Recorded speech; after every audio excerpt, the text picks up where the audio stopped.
Hello प्यारे बच्चों, क्या हाल चाल आप सभी के डियर स्टूडेंट्स। नवदीप सर की फिजिक्स की क्लास में आप सभी का स्वागत है प्यारे बच्चों। तो देखिए बच्चों, अपने जो चल रहा था फिजिक्स का चैप्टर नंबर 16 इलेक्ट्रॉनिक्स, और आज अपने जो इसका टॉपिक करने जा रहे हैं वो है सबसे पहले नंबर पर अर्धचालकों के प्रकार पढ़ेंगे। फिर नैज अर्धचालक, जो कि अर्धचालक का एक प्रकार है, उसमें विद्युत चालन। और नैज अर्धचालक की चालकता पर ताप का प्रभाव। ठीक है, ये 4 नंबर जो टॉपिक है, ये इसमें डेरिवेशन है एक छोटा सा। लेकिन डेरिवेशन उतना भी नहीं है कि आपको समझ ना आए। तो मैंने बोर्ड वाली वीडियो से इस कारण मैं थोड़ा यानी बचा हूँ, क्योंकि ये एक ही डेरिवेशन है इस चैप्टर में। और वो भी कोई इतना ज्यादा बड़ा नहीं है कि आप इसमें समझ ना पाओ कुछ, या ऐसी कैलकुलेशन हो इसमें। तो इस कारण मैं नोट से ही करवा रहा हूँ, थोड़ा टाइम को बचाने के लिए। ठीक है, क्योंकि टाइम अपने पास सीमित है, तो उसी के अकॉर्डिंग चलना है। तो अब देखो, आपको बहुत ही अच्छे तरीके से समझने हैं तीनों ही टॉपिक। और जो बीच वाला टॉपिक है, ये इसमें सबसे ज्यादा मोस्ट इंपॉर्टेंट टॉपिक है आज का। ठीक है ना बच्चों। तो चलिए बच्चों, स्टार्ट करते हैं आज की वीडियो एक नई एनर्जी के साथ। तो देखो बच्चों, आज का टॉपिक शुरू करने से पहले सबसे पहले मैं एक चीज ये बता दूं आपको कि ये जो टॉपिक है, बुक में जो इसकी थ्योरी दी हुई है, बुक में बहुत ही ज्यादा थ्योरी दी है इसकी। ठीक है, नोट्स में आपको उससे बुक से कंपेयर करोगे तो 40% या 50% थ्योरी होगी बुक की, 40% ही अप्रोक्सीमेट। तो आपको ये विश्वास रखना है कि सर ने हमारे भले के लिए बनाया है ये। मैं कोई ऐसा नहीं भी उसमें से कुछ छोड़ रहा हूँ। जितनी भी सारी इंपॉर्टेंट चीजें हैं, जितना उसमें से निचोड़ निकलता है, वो सारा नोट्स में डालना है। ठीक है, और ये एक कंडीशन भी है कि जिस टीचर से आप पढ़ रहे हो उस पर आपको क्या है, भरोसा भी रखना होता है। ठीक है, कि ये जो करवा रहा है हमें सही है। अगर भरोसा नहीं होगा तो फिर आपका यानी दिमाग सेट कैसे रहेगा। तो बिल्कुल निश्चिंत होकर अच्छे तरीके से पढ़ना। आपको ऐसे नहीं सोचना कि सर बुक में तो इतना दिया, आप तो इतना ही बता रहे हो। जो उसमें बुक में सारी चीज का निचोड़ निकलता है, वो निचोड़ ही इस नोट्स में डाला हुआ है मैंने। ठीक है ना बच्चों। तो देखिए क्या है कि अर्धचालक के प्रकार। अर्धचालक दो प्रकार के होते हैं, दो टाइप है अर्धचालक के। एक तो नैज या शुद्ध अर्धचालक, जिसको इंट्रिंसिक सेमीकंडक्टर बोल देते हैं। और अपद्रव्य अर्धचालक, जिसको एक्सट्रिंसिक सेमीकंडक्टर अपने बोल देते हैं। ठीक है ना। तो अब देखो दोनों होते क्या हैं। सबसे पहले जो अपने आज पढ़ेंगे वो नैज या शुद्ध अर्धचालक है। ठीक है। तो जैसा कि इसके नाम से ही स्पष्ट है कि ये अर्धचालक क्या होता है, शुद्ध होता है। सबसे पहले आपको अर्धचालक की परिभाषा भी आनी चाहिए, क्योंकि परिभाषा पेपर में कई बार पूछी है। जो कल अर्धचालक की परिभाषा कराई थी, उसके बाद मैंने क्या करवाया था, उसमें उसके उदाहरण करवाए थे। ठीक है। तो पेपर में बहुत बार पूछा गया कि अर्धचालक किसे कहते हैं, और इसके या अर्धचालकों के कोई दो उदाहरण दीजिए। तो वो यानी कि इतना सिंपल क्वेश्चन, कई बच्चे उसमें अटक जाते हैं, अर्धचालक की परिभाषा नहीं पता होती। तो सही परिभाषा क्या है अर्धचालक की, कि ऐसे पदार्थ जो 0 केल्विन ताप पर कुचालक की तरह व्यवहार करते हैं, और सामान्य ताप पर यानी कमरे के ताप पर किसकी तरह व्यवहार करते हैं, वो चालक की तरह व्यवहार करते हैं, उनको अपने अर्धचालक बोलते हैं। और नैजी या शुद्ध अर्धचालक क्या होता है, कि ऐसा अर्धचालक पदार्थ जिसमें किसी भी प्रकार की कोई अशुद्धि ना हो, नैजी या शुद्ध अर्धचालक कहलाता है। ठीक है ना, कोई अशुद्धि ना हो, कोई उसमें मिलावट ना हो, बिल्कुल 100% प्योर हो। और कम ताप पर नए अर्धचालक के सारे संयोजी इलेक्ट्रॉन्स सहसंयोजी बंधों से बंधे होते हैं। अब एक चीज आपको ये भी याद रखनी है, यहां से एक चीज अपने को ये क्लियर होगी कि अर्धचालक होते हैं उसमें क्या होता है, सहसंयोजक बंध पाए जाते हैं। तो सहसंयोजक बंधों वाले जितने भी तत्व हैं वो क्या है, ज्यादातर उसमें से अर्धचालक होते हैं, सारे नहीं। जितने उसमें ज्यादातर तत्व हैं वो सहसंयोजक बंध वाले इसमें होते हैं। तो इसमें जितने इलेक्ट्रॉन्स हैं, वो नैज अर्धचालक में जितने इलेक्ट्रॉन उपस्थित होंगे तत्व के हिसाब से, तो उसमें सारे इलेक्ट्रॉन क्या होंगे, सहसंयोजक बंधों से बंधे हुए होते हैं, और ये कुचालक की तरह व्यवहार करते हैं।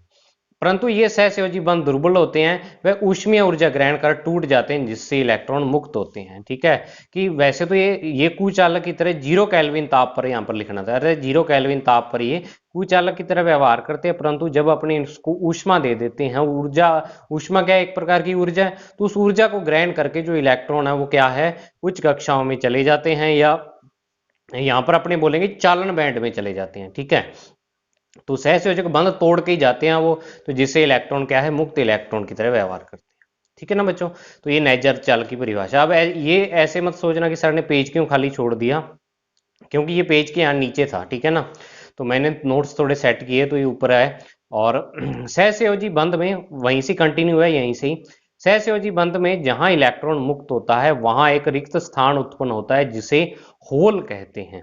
अब ये सबसे मेन चीज है इलेक्ट्रॉनिक्स का, इलेक्ट्रॉनिक्स की आप आत्मा कह सकते हो। इस जो वर्ड है ना होल, इसके बिना इलेक्ट्रॉनिक्स पॉसिबल ही नहीं है, इलेक्ट्रॉनिक्स को समझना। समझ आई बात? तो यहां पर अपने एक क्या है, एक काल्पनिक चीज मानते हैं, ये काल्पनिक है वैसे तो, मानी हुई चीज है, लेकिन अगर आपने इसको नहीं मानते तो इलेक्ट्रॉनिक्स की किसी भी चीज की एक्सप्लेनेशन, व्याख्या, कि वो किस तरीके से काम करती है, कैसे उसमें होता है सब कुछ, तो उसकी व्याख्या अपने नहीं कर सकते। ठीक है ना? तो क्या होता है कि जब भी जहां से कहीं इलेक्ट्रॉन मुक्त होगा, जैसे ये जर्मेनियम की स्ट्रक्चर दिखा रखी है यहां पर मैंने, तो जर्मेनियम में क्या होता है कि हर एक जर्मेनियम जो परमाणु हैं, इसके पास क्या होते हैं, बाह्य कोश में 4 इलेक्ट्रॉन उपस्थित होते हैं। ठीक है ना? तो ये 4 इलेक्ट्रॉन क्या होंगे, अन्य जो उसके पास 4 जर्मेनियम परमाणु हैं, एक ये, दो ये, तीन ये और 4 ये, तो इनके क्या है, एक एक इलेक्ट्रॉन लेके और इसके साथ सहसंयोजक बंध, एक बंध यहां पर बन जाता है, एक ऐसे बन जाता है, एक इधर बन जाता है और एक इधर, क्योंकि 2 इलेक्ट्रॉन मिलकर ही एक बंध बनाते हैं। तो ये क्या है, सहसंयोजक बंधों के साथ बंध जाते हैं आपस में। लेकिन जब यहां से कोई इलेक्ट्रॉन बंध टूटकर निकलेगा, निकलेंगे या इलेक्ट्रॉन, तो ऐसे नहीं भी वो इलेक्ट्रॉन मानेंगे, उस इलेक्ट्रॉन की जो जगह खाली हो जाएगी यहां पर, उस खाली जगह को अपने होल कह देते हैं। ठीक है ना? और ये होल क्या है, यहां पर एक कण की तरह मानते हैं इस होल को। ठीक है, अपने ये मानते हैं कि यहां से इलेक्ट्रॉन गया है, मतलब उस होल की जगह पर क्या होगी, इलेक्ट्रॉन की कमी होगी। पहले वहां इलेक्ट्रॉन था, अब नहीं है, तो अब वहां कमी होगी, तो अपने इस जगह को धनावेशित मानते हैं।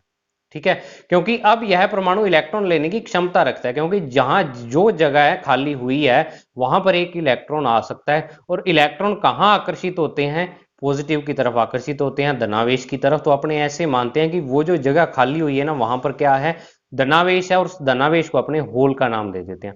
अतः होल को क्या मानते हैं, अपने धनावेशित मानते हैं। समझ आई? इस चीज में आप अगर आप कहोगे कि सर होल को ऐसे क्यों मानते हैं या और हैं, तो ये तो आपको मानना पड़ेगा ही, इसके बिना आप किसी भी चीज की व्याख्या नहीं कर सकते, अर्धचालकों की किसी चीज को नहीं समझा सकते। तो होल एक काल्पनिक है, काल्पनिक चीज है, लेकिन इसे माना गया है एक कण की तरह जिस पर धनावेश है। शुद्ध अर्धचालकों में होल व इलेक्ट्रॉन की संख्या समान होती है, क्योंकि जहां पर इलेक्ट्रॉन टूटेगा, टूटकर निकलेगा, वहां होल बन जाएगा। मान लो यहां से 2 इलेक्ट्रॉन निकल गए, तो इन दोनों की जगह 2 होल बन जाएंगे। तो जितने इलेक्ट्रॉन निकलेंगे उतने ही होल बनेंगे। तो इसमें इलेक्ट्रॉन और होल की संख्या समान होती है, ये लाइन इंपॉर्टेंट है। और होल भी इलेक्ट्रॉन की तरह विद्युत धारा के चालन में योगदान देते हैं। जिस प्रकार इलेक्ट्रॉन विद्युत धारा का चालन करते हैं, होल के कारण भी उसमें जो अर्धचालक है उसमें धारा का प्रवाह होता है। तो होल भी विद्युत धारा का यहाँ पर चालन करते हैं, अतः इन्हें आवेश वाहक कहा जाता है। वैसे तो इलेक्ट्रॉन भी आवेश वाहक हैं, होल को भी अपने आवेश वाहक कहेंगे। तो इलेक्ट्रॉन और होल दोनों क्या हैं, आवेश वाहक हैं, क्योंकि ये आवेश को लेके जाते हैं। क्योंकि इलेक्ट्रॉन पर नेगेटिव आवेश होता है और होल पर पॉजिटिव, तो दोनों को ही आवेश वाहक कहेंगे। लेकिन आपको ऐसा नहीं समझना कि होल कोई अलग चीज है, होल भी एक आवेश वाहक है और इलेक्ट्रॉन भी एक आवेश वाहक, मतलब जो आवेश को लेके जाने वाले कण होते हैं। यदि नैज अर्धचालक में इलेक्ट्रॉन की संख्या n और होलों की संख्या p हो, तो n बराबर p बराबर ni होगा। इसमें दोनों को कॉमन मान लेते हैं ni। तो n इंटू पी अगर अपने करेंगे तो वो ni स्क्वायर के बराबर होगा, क्योंकि n भी ni के बराबर और p भी ni के बराबर है। तो ni को अर्धचालक में नैज आवेश वाहक घनत्व भी कहा जाता है। ठीक है, इसमें इसको क्या बोलेंगे, नैज आवेश वाहक घनत्व भी क्या है कि जो आपका नैज अर्धचालक है उसमें कितने का आवेश वाहक हैं, आवेश को लेके जाने वाले हैं, कितने का उनका क्या है घनत्व है। तो इस कारण इसको नैज आवेश वाहक घनत्व अपने बोल देते हैं। एक चीज आप यहां पर ये याद रख लो कि इलेक्ट्रॉन और होल दोनों ही यहां पर आवेश वाहक हैं। और इलेक्ट्रॉन की संख्या को अपने n से क्यों दर्शाया, क्योंकि जो इलेक्ट्रॉन है उस पर नेगेटिव चार्ज होता है और होल पर पॉजिटिव चार्ज होता है। तो इलेक्ट्रॉनों की संख्या को हमेशा इलेक्ट्रॉनिक्स में अपने n से लिखेंगे और होल की संख्या को p से लिखेंगे। ठीक है, n जो चिन्ह है ना, ये यहाँ पर ज्यादातर इलेक्ट्रॉन के लिए यूज होगा, और p जो चिन्ह है पॉजिटिव के कारण होल के लिए यूज होगा। समझ आई बात? अब आता है नेक्स्ट टॉपिक, नैज अर्धचालक में विद्युत धारा का चालन। ठीक है, कि नैज अर्धचालक में विद्युत धारा कैसे बहती है। तो देखो, नैज अर्धचालक के सिरों पर विद्युत विभव लगाने पर उसमें उपस्थित इलेक्ट्रॉन और होल विपरीत ध्रुवता के टर्मिनलों की ओर अपवहन वेग से गति करते हैं। भाई ये एक नैज अर्धचालक है आपके पास, जर्मेनियम मान सकते हो, जर्मेनियम का टुकड़ा है। अब जर्मेनियम के टुकड़े के सिरों पर आपने क्या कर दिया कि एक बैटरी लगा दी। क्या बैटरी क्या विभवांतर उत्पन्न करने के लिए लगाते हैं। तो इसका विद्युत जो इसका मान लो विद्युत क्षेत्र है वो ई है, ठीक है, वी विभवांतर है, और विद्युत क्षेत्र किसका कितना है, इसका ई विद्युत क्षेत्र है। तो अब देखो कि जब बैटरी लगाएंगे तो आपको पता है कि जो सामान्य ताप होता है, सामान्य अगर कमरे की ताप की बात करें तो उस पर जो नैज अर्धचालक है उसमें होल भी होते हैं और इलेक्ट्रॉन भी होते हैं, क्योंकि सामान्य ताप पर, कमरे की ताप पर कुछ इलेक्ट्रॉन क्या होते हैं, सहसंयोजक बंध तोड़कर चालन बैंड में चले जाते हैं, यानी मुक्त इलेक्ट्रॉन की तरह व्यवहार करते हैं। तो आप ये मत सोचना कि सर आपने होल क्यों बना रखे हैं, अभी तो आपने कहा था कि सहसंयोजक बंध इसमें उपस्थित होते हैं। तो जो सामान्य कमरे का ताप है बस उसी से ही क्या हो जाता है, उसी से इनको इतनी एनर्जी मिल जाती है कि बंध ये टूट जाए। सारे नहीं टूटते, लेकिन कुछ बंध जो क्या होते हैं इसमें टूट जाते हैं और उसके कारण इलेक्ट्रॉन और होल दोनों ही इसमें उपस्थित होते हैं, ठीक है ना। 0 केल्विन ताप पर सारे बंधे हुए होते हैं, लेकिन कुछ उच्च ताप यानी 25 डिग्री सेल्सियस अगर मैं बात करूं तो 273 और मान लो 27 है तो 300 केल्विन ताप हो गए। 300 केल्विन तो बहुत होता है एक हिसाब से, ठीक है। तो अब इसमें जब इलेक्ट्रॉन और होल दोनों हैं तो इसके सिरों पर जब अपने विभवांतर लगाएंगे तो इस प्लस सिरे की तरफ नेगेटिव चार्ज यहां पर आकर्षित होंगे और नेगेटिव सिरे की तरफ कौन होंगे, पॉजिटिव चार्ज इसमें आकर्षित होंगे। तो नेगेटिव चार्ज इसमें क्या है, इलेक्ट्रॉन है। तो ये इलेक्ट्रॉन, एक चीज और कि इलेक्ट्रॉन को जो अपने दिशा दर्शाएंगे यहां पर वो इस तरीके से दर्शाएंगे, ठीक है, एक पूरे बिंदु के रूप में, और होल को अपने ऐसे दिखाएंगे, ठीक है। ये इलेक्ट्रॉन होल का चिन्ह है और ये इलेक्ट्रॉन का। तो अब इसमें क्या है, इलेक्ट्रॉन तो क्या है इधर गति करने लग जाएंगे इस साइड, और होल क्या है इधर गति करने लग जाएंगे। अब आप देखो कि विद्युत धारा अपने कहते किसे हैं, विद्युत धारा क्या होती है कि आवेशों के प्रवाह की दर को विद्युत धारा कहते हैं। तो अब इसमें जब आवेश ही दो तरह के हैं तो ये क्या है, यहाँ पर विद्युत धारा मतलब क्या है, विद्युत धारा यहाँ पर प्रवाहित होती है और इलेक्ट्रॉन और होल दोनों के कारण विद्युत धारा प्रवाहित होती है, ठीक है ना। तो अब नेक्स्ट है इसमें देखो कि अपवहन वेग से गति करते हैं। एक चीज आपको और पता है कि जब अपने विभवांतर लगा देते हैं किसी चालक के सिरों पर, या तो अर्धचालक है अर्धचालक, तो उसमें जो आवेश वाहक होते हैं या इलेक्ट्रॉन होते हैं वो अपवाह वेग से गति करना स्टार्ट कर देते हैं, उनका औसत वेग अपवाह वेग। तो यहाँ पर दोनों ही अपवाह वेग या अपवहन वेग से गति करते हैं, इलेक्ट्रॉन भी और होल भी। इलेक्ट्रॉन जाता है नेगेटिव टू पॉजिटिव, यानी ये नेगेटिव टर्मिनल है इधर और ये पॉजिटिव है तो नेगेटिव टू पॉजिटिव जाएगा, और होल पॉजिटिव टू नेगेटिव गति करते हैं, ठीक है। तो अतः अर्धचालक में जो प्रवाहित धारा इलेक्ट्रॉन और होल दोनों में प्रवाहित धाराओं के योग के समान होती है, ठीक है ना। अब आप कहोगे कि सर आपने यहाँ पर दोनों की योग के समान कैसे लिख दी जबकि दोनों जा तो विपरीत दिशा में रहे हैं, ठीक है। देखो आपके, मेरा काम है, देखो आप में से बहुत सारे स्टूडेंट ऐसे हो सकता है जिन्होंने समझ रखा हो ये चैप्टर, लेकिन मेरा काम ये है, ये ज्यादा होता है कि आपके मन में जो क्वेश्चन आते हैं ना, अलग अलग भांति भांति के क्वेश्चन, उन सब क्वेश्चनों को क्लियर करना, ठीक है। तो अब आपके मन में ये आ रहा होगा कि चलो ठीक है, अभी इलेक्ट्रॉन और होल दोनों गति करते हैं इसमें, ठीक है, दोनों क्या है गति करते हैं। तो आवेश जब भी गति करता है वहां पर अपनी विद्युत धारा कहते हैं आवेश के प्रवाह को। तो यहाँ नेगेटिव आवेश भी गति कर रहे हैं पॉजिटिव, तो यहाँ पर दो धाराएं बहेंगी इसके अंदर, और वो दो धाराएं एक होल के कारण धारा होगी और एक इलेक्ट्रॉन के कारण धारा होगी। तो अब आप देखो कि धारा की दिशा अपने लेते कैसे हैं। तो धारा की दिशा इलेक्ट्रॉनों के प्रवाह की विपरीत दिशा में लेते हैं। तो आपके इलेक्ट्रॉन जब इधर जा रहे हैं तो इलेक्ट्रॉनों के कारण जो धारा बह रही है जिसको अपने आई एन बोलेंगे, क्योंकि ये नेगेटिव चार्ज के कारण धारा बह रही है, वो भी यही होगी।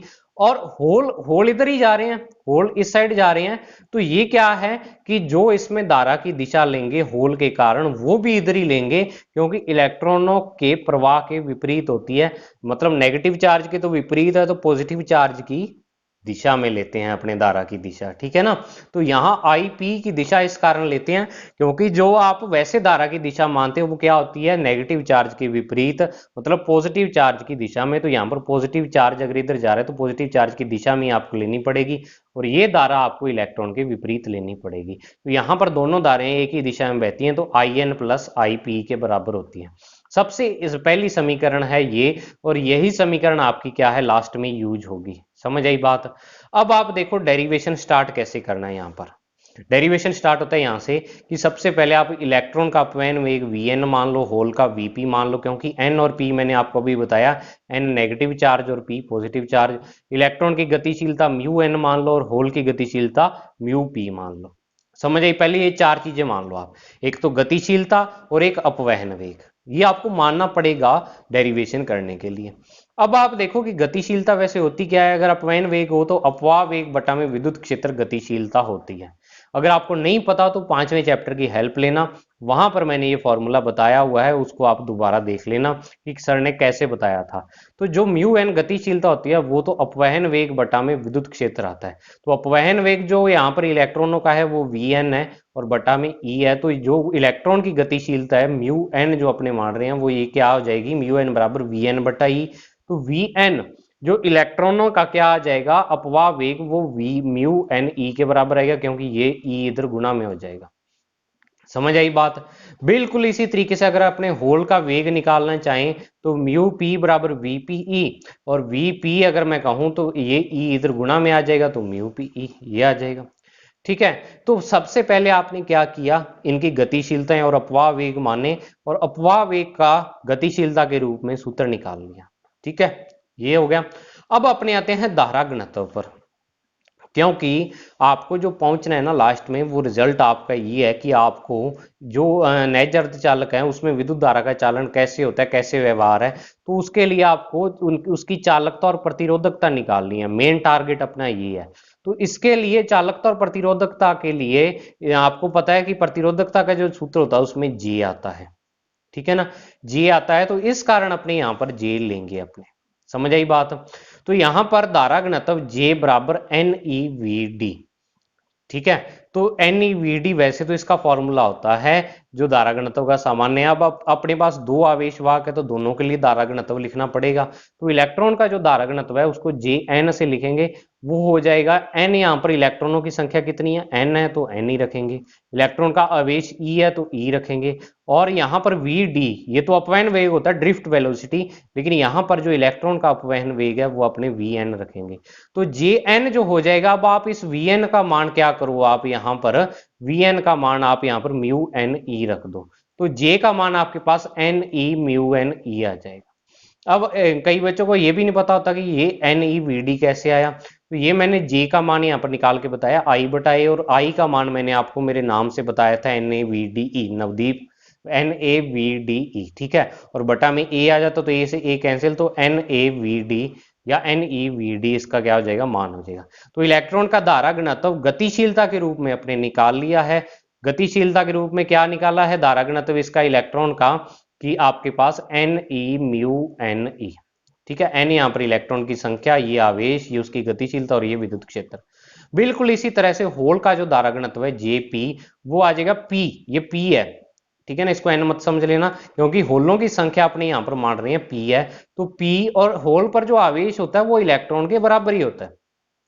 होल पर जो आवेश है वो इलेक्ट्रॉन के बराबर ही मानते हैं, क्योंकि इलेक्ट्रॉन वहीं से मुक्त हुआ है, लेकिन होता पॉजिटिव है, बस इतना फर्क है। और जो इसके अपवाह वेग है वो Vp है, और इस Vp की जगह अपने क्या रख देते हैं, म्यू पी ई। तो जो Jp आ जाएगा यहाँ पर होल का धारा घनत्व, तो वो Pe म्यू पी ई आ जाएगा। तो कुल धारा घनत्व तो इलेक्ट्रॉन प्लस होल आ जाएगा। तो कुल धारा घनत्व की बात करें अगर अपने यहाँ पर, तो J बराबर Jn प्लस Jp। ये वाला फॉर्मूला कहाँ से लिखा आपने, कि ऊपर आपने धारा तो लिखी थी ये वाली, इसको अगर अपने ए से भाग दे दे दोनों तरफ, तो ये धारा घनत्व टोटल ये इलेक्ट्रॉन का और ये होल का बन जाएगा। तो वैसे जरूरत ही नहीं है आपको डायरेक्ट ये देखो, इसको आपको पता है जब जोड़ कर रहे हैं तो जोड़ ही करेंगे यहाँ पर। तो यहाँ पर जे का मान जो आ जाएगा वो क्या आ जाएगा, N E mu N E और P E mu P E. ठीक है, तो यहाँ पर ई और स्मॉल ई और कैपिटल ई दोनों में कॉमन आ जाएंगे, तो N mu N plus P mu P इसका जे का मान आ जाएगा। समझ आई बात यहाँ पर। और दूसरी चीज यहां पर ये है कि अगर अपने इसको चालकता निकालें, इस जे से अपने क्या करें, चालकता निकालें, क्योंकि चालकता ही तो निकालनी है। तो ये जे बटा ई आ जाएगी। चालकता क्या होती है, जे बटा ई। ओम्स लॉ में अपने जो पढ़ा था, जे बराबर सिग्मा ई। ठीक है ना, वो फॉर्मूला वो अपने पढ़ा था ना ओम्स लॉ का, ये कौन सा रूप है, ये वाला ओम्स लॉ का सूक्ष्म रूप है। ठीक है ना, तो सिग्मा बराबर जे बटा ई। तो अगर अपने जे का मान ऊपर रख दे तो ई से ई कैंसिल हो जाएगा, और ये आ जाएगा E into N mu N plus P mu P, ये चालकता का मान। और प्रतिरोधकता होती है चालकता का व्युत्क्रम, तो ये क्या आ गया आपके पास, प्रतिरोधकता का मान। और एक चीज यहाँ पर ये है कि नैज अर्धचालक में अभी अपने माना था कि जो इलेक्ट्रॉन और होल है वो समान मात्रा में होते हैं, तो एन आई मानते हैं, तो इस स्मॉल एन की जगह भी एन आई रख दो और स्मॉल पी की जगह भी एन आई रख दो, तो एन आई बाहर आ जाएगा और N I E mu N plus mu P, ये तो चालकता और ये प्रतिरोधकता आ गई। तो देखो पूरे फॉर्मूले में बहुत सारे बच्चे इस फॉर्मूले में कंफ्यूज होते हैं, तो आपको बस आराम से सबसे पहले आपको स्टार्टिंग किससे करनी है, गतिशीलता और अपवाह वेग से, उससे धारा घनत्व और धारा घनत्व से चालकता और प्रतिरोधकता, ये इसका प्रोसेस रहे। एक स्टेप बाय स्टेप, या आप, मैंने तो पता क्या किया था इस फॉर्मूले को याद करने के लिए, ये जे वाली समीकरण याद कर ली थी। ठीक है, जे वाली समीकरण से मैं उल्टा चल पड़ता था अगर मेरे नहीं याद रहता था भी कैसे कैसे अपने किया था, तो फिर ये फॉर्मूला याद हो जाता है। तो वो अपने अपने तरीके हैं आपके कोई भी तरीका लगा सकते हो। तो सिग्मा और रो के मान आपके पास आ गए, तो आप देखो कि सिग्मा और रो के मान किस पर निर्भर कर रहे हैं, कि एक तो आवेश वाहकों की संख्या पर, जितने आवेश वाहक ज्यादा होंगे उतना ही क्या होगा, जो चालकता है ज्यादा होगी। चालकता ज्यादा मतलब धारा ज्यादा बहेगी, उसमें आवेश वाहक ज्यादा होंगे। और दूसरा इनकी गतिशीलताओं पर भी निर्भर करता है कि गतिशीलता जितनी ज्यादा होगी चालकता भी उतनी ही ज्यादा होगी। गतिशीलता मतलब इलेक्ट्रॉन कितनी तेज गति कर सकते हैं, ठीक है, कितनी बाधा उत्पन्न होती है उसके रास्ते में, कितने का आसानी से वो जा सकते हैं। तो देखो यहां पर इलेक्ट्रॉन और होल के आवेश परिमाण में समान होने पर भी इनकी गतिशीलताएं समान नहीं होती। इसके कहने का मतलब है कि दोनों पर अपने जब स्मॉल ई आवेश मानते हैं, ई आवेश मानते हैं दोनों पर, ये एक पर पॉजिटिव एक पर नेगेटिव, तो दोनों की गतिशीलताएं फिर भी समान नहीं होती। कारण इसका देखो क्या है, कि विद्युत धारा प्रवाह के लिए होल को ऐसे धनात्मक कण की भांति माना जाता है जिसका कुछ प्रभावी द्रव्यमान हो। भी होल जो अपने वैसे तो है तो खाली जगह, लेकिन क्या होता है कि होल को अपने एक कण की तरह मानते हैं यहां पर, और उसका अपने कुछ द्रव्यमान भी यहां पर एज्यूम करते हैं, और इसका प्रभावी द्रव्यमान इलेक्ट्रॉन के प्रभावी द्रव्यमान से अधिक होता है। अगर आपके मन में ऐसे आ रहा है कि सर जब कुछ है ही नहीं तो द्रव्यमान कैसे मानेंगे, ठीक है ना, तो ये बड़ी क्लास में आप इसको प्रूव भी करोगे ही। एमएससी में हमारे प्रूव आया था इसका, कि जो वहां पर हमें सर ने प्रूव करके दिखा दिया था कि जो होल का द्रव्यमान है और इलेक्ट्रॉन का द्रव्यमान से ज्यादा होता है होल का द्रव्यमान, वो काफी बड़ी चीज है, वो आपके नहीं आपके लेवल की। तो वैसे है खाली जगह लेकिन द्रव्यमान ज्यादा होता है। अब आप इसको ऐसे मान सकते हो भी होल की जगह पर आप प्रोटॉन को रख लो एक, क्योंकि प्रोटॉन क्या है, प्रोटॉन पर आवेश का मान इलेक्ट्रॉन पर आवेश का मान समान होगा, लेकिन प्रोटॉन इलेक्ट्रॉन की तुलना में 10,000 गुना भारी होता है। ठीक है, तो बिल्कुल वैसी स्थिति कुछ यहां पर है, जहां पर धनात्मक आवेश है वहां द्रव्यमान ज्यादा होगा। मतलब आप प्रोटॉन की भांति उसको मान सकते हो, प्रोटॉन नहीं होता लेकिन उसको मान सकते हो आप वहां पर ही होल की जगह पर रख कर, ठीक है ना। अतः इनकी गतिशीलताएं भिन्न भिन्न होती हैं, क्योंकि अब देखो बल तो दोनों पर समान लगेगा, क्योंकि विद्युत क्षेत्र समान है, आवेश समान है, F बराबर क्यू ई बल होता है, तो दोनों पर ई बल लगेगा। लेकिन भारी चीज पर जो बल लगेगा उतना ही हल्की पर लगाएं तो हल्की ज्यादा गति करती है और भारी चीज थोड़ी कम गति करती है। और गतिशीलता गति पर ही तो निर्भर है, जो ज्यादा तेजी से भागता है उसकी गतिशीलता उतनी ही अधिक होती है।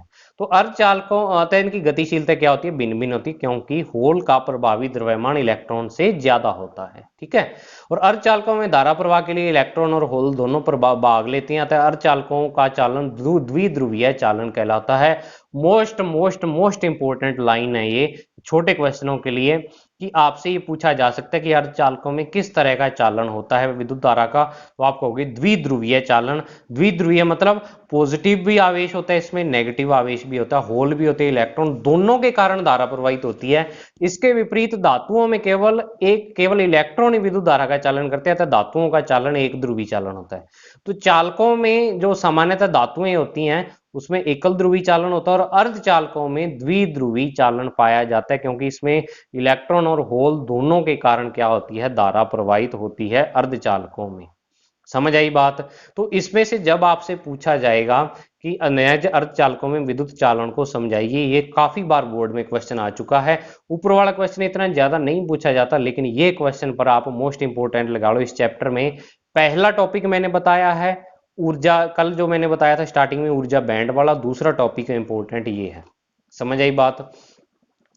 तो आपको समझ आ गया होगा मुझे उम्मीद है। और इसमें से जो ये पैराग्राफ है इसमें से आपसे दो ही चीजें पूछी जा सकती हैं, कि आपको एक क्वेश्चन ऐसे भी आ सकता है कि होल और इलेक्ट्रॉन पर आवेश समान होने के कारण भी इनकी गतिशीलताएं भिन्न भिन्न होती हैं, इसका क्या कारण है? तो आप कहोगे कि होल का प्रभावी द्रव्यमान इलेक्ट्रॉन से ज्यादा होता है, लेकिन बल दोनों पर समान लगता है। इस कारण होल क्या है, होल की गतिशीलता कम होती है, इलेक्ट्रॉन की ज्यादा होती है, भिन्न भिन्न होती है इसका। दूसरा कि अर्धचालकों में किस तरह का चालन पाया जाता है? तो आप कहोगे द्विध्रुवीय चालन पाया जाता है, क्योंकि इसमें होल और इलेक्ट्रॉन दोनों ही विद्युत धारा के चालन में भाग लेते हैं। समझ आई? फिर नेक्स्ट जो टॉपिक आता है वो आता है कि नेज अर्धचालक की चालकता पर ताप का प्रभाव, effect of temperature on conductivity of intrinsic semiconductor. ठीक है, विद चालकता पर ताप का क्या प्रभाव पड़ता है? जब अपने ताप बढ़ा दें या घटा दें तो नेज अर्धचालक है उनकी चालकता किस प्रकार परिवर्तित होती है? तो चालकता के सूत्र से स्पष्ट है कि नैज अर्धचालकों की चालकता उसमें इलेक्ट्रॉन और होल की संख्या और इनकी गतिशीलताओं पर निर्भर करती है। कि जो चालकता होती है वो क्या है, इसमें होल और इलेक्ट्रॉन की संख्या ni होगी, और जो इनकी गतिशीलताएं हैं उस पर निर्भर, क्योंकि E तो कांस्टेंट है यहाँ पर, तो इस पर निर्भर करती है। अब इन दोनों पर अपने को ताप का प्रभाव देखना पड़ेगा, क्योंकि चालकता, संख्या और गतिशीलता दो चीजों पर। तो अब आप देखो कि क्योंकि ताप बढ़ाने से जो यहाँ पर अर्धचालकों में सहसंयोजी बंध टूटते हैं, सहसंयोजक बंध उसमें टूटते हैं। सहसंयोजक बंध टूटेंगे तो इलेक्ट्रॉन और होल बनेंगे, दो इलेक्ट्रॉन निकले तो उनकी जगह दो होल बन जाएंगे। तो मतलब आवेश वाहकों की संख्या में वृद्धि होगी, यानी इलेक्ट्रॉन और होल की संख्या में वृद्धि होगी, अतः ni के मान में वृद्धि होती है। तो ni के मान में वृद्धि होने से चालकता बढ़ेगी। लेकिन क्या होगा कि साथ ही टक्करों की संख्या बढ़ने से, अब देखो, जब मान लो कोई आपके पास रास्ता है, वहां पर क्या है कि ज्यादा जने आ गए तो वो रास्ता क्या है, तो उसमें ट्रैफिक बढ़ जाएगा, आगे जाने में दिक्कत होगी। तो वही चीज है कि इलेक्ट्रॉन और होल की टक्करों की संख्या आपस में टकराने ज्यादा लग जाते हैं जब संख्या बढ़ गई। तो क्या होता है, इलेक्ट्रॉन का और होल की गतिशीलता में कमी होती है, क्योंकि ये गतिशीलता इस चीज पर ही निर्भर करती है कि आपकी इलेक्ट्रॉन किस प्रकार गति कर सकते, कोई आवेश किस तरह से गति कर सकता है। अगर वो आसानी से गति कर सकता है तो उसकी गतिशीलता ज्यादा, क्योंकि इसका नाम ही गतिशीलता। ठीक है, विद्युत क्षेत्र लगाने पर वो किस प्रकार कितनी अच्छे तरीके से गति कर सकता है। तो म्यू एन और म्यू पी में कमी आ जाएगी, क्योंकि रास्ते में बाधा आ गई, अब भीड़ ज्यादा होगी। तो इस कारण क्या होता है, परंतु वृद्धि वाला कारक अधिक प्रभावी होने के कारण परिणामी रूप से अर्धचालकों की चालकता ताप बढ़ाने पर बढ़ती है और प्रतिरोधकता क्या होती है, कम होती है। समझ आई बात? तो क्या होगा कि जो वृद्धि वाला जो फैक्टर है यहां पर, जो एन आई का मान है, वो इस म्यू एन और म्यू पी, देखो एन आई का मान तो बढ़ रहा है और म्यू एन और म्यू पी का मान यहां पे कम हो रहा है। ठीक है, तो ओवरऑल जो प्रभाव होता है वो एन आई वाला यहाँ पर ज्यादा होता है। प्रैक्टिकली ये चीज नोट की गई है कि इलेक्ट्रॉन और होल की संख्या जो बढ़ती है उसका प्रभाव ज्यादा होगा, क्योंकि वो डबल मात्रा में बढ़ेगी। दो इलेक्ट्रॉन निकले तो साथ में दो होल भी बन गए वहां पर, तो वो ज्यादा प्रभाव पड़ेगा उस चीज का। ठीक है, और म्यू एन और म्यू पी का प्रभाव थोड़ा कम होता है। भाई बात ये है कि एक चीज क्या है, बढ़ रही है, मान लो दोनों स्टार्टिंग में 0 पर थी, एक चीज तो हो गई 10 और दूसरी घट के होगी -4, लेकिन जब जोड़ेंगे तो ओवरऑल पॉजिटिव ही आएगा, 6 आएगा, मतलब ऊपर वाली चीज ज्यादा है। तो वही चीज यहां पर है। ठीक है, तो परिणाम स्वरूप अर्धचालकों की चालकता ताप बढ़ाने पर बढ़ती है और प्रतिरोधकता कम होती है। मेन क्वेश्चन इसमें यही पूछा जाता है कि अर्धचालकों की चालकता पर ताप का क्या प्रभाव होता है। तो आपको चालकता बढ़ती है, प्रतिरोध भी घटेगा और प्रतिरोधकता भी घटेगी, और प्रतिरोध घटने के कारण क्या होता है, ताप बढ़ाने से प्रतिरोध घटता है इनका, तो इस कारण जो इनका प्रतिरोध ताप गुणांक अल्फा का मान है वो नेगेटिव होता है। ये भी बहुत इंपॉर्टेंट लाइन है। और सिलिकॉन के लिए इसका मान, एक बार पेपर में ये क्वेश्चन भी पूछा हुआ है कि सिलिकॉन के लिए इसका मान -0.07 पर केल्विन होता है।